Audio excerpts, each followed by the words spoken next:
Assis sur son immense trône, le régent Kadum pianotait avec rage les accoudoirs de son siège.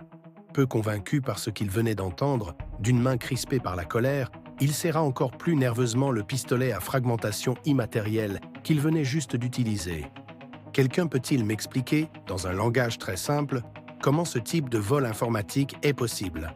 Qui l'a fait? Quand? Comment? Pourquoi? Et quelle est l'étendue du vol?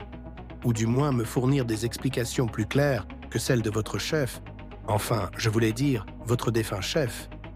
Au milieu des scientifiques apeurés par la colère du régent Kadum, une femme, de type indienne, sortit du rang des informaticiens et s'approcha craintivement du régent Kadum. « Informaticienne Luna, vous me gâchez le plaisir. » Mais quel courage! La scientifique tenta péniblement de parler, mais sa voix restait inaudible à cause de sa gorge nouée par la peur. Et avant que Luna n'eût pu se ressaisir, le régent braqua son arme sur elle et avec un plaisir non dissimulé, appuya sur la gâchette. L'arme à fragmentation qu'il venait d'utiliser était une invention des Kamites. L'utilisation de cette arme et la vision de tous ces hommes apeurés le replongea dans d'affreux souvenirs. Celui de sa propre lâcheté lors de la grande épidémie, qui allait plus tard être connue sous le nom de Sandra.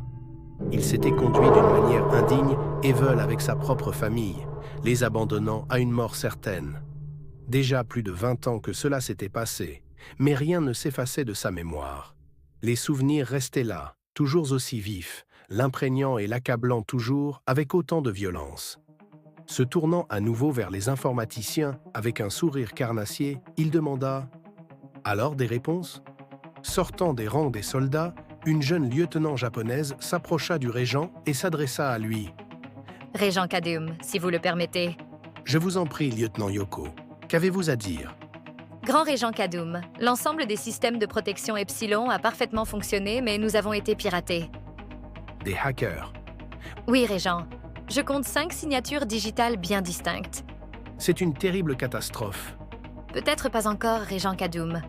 Ils ont tout pris, mais en version cryptée de niveau Alpha Vermillon. C'est notre avant-dernier niveau de protection. Ils auront donc besoin d'au moins 4 semaines pour trouver le décryptage. Et davantage de temps pour commencer à lire les fichiers. Avant-dernier niveau de protection?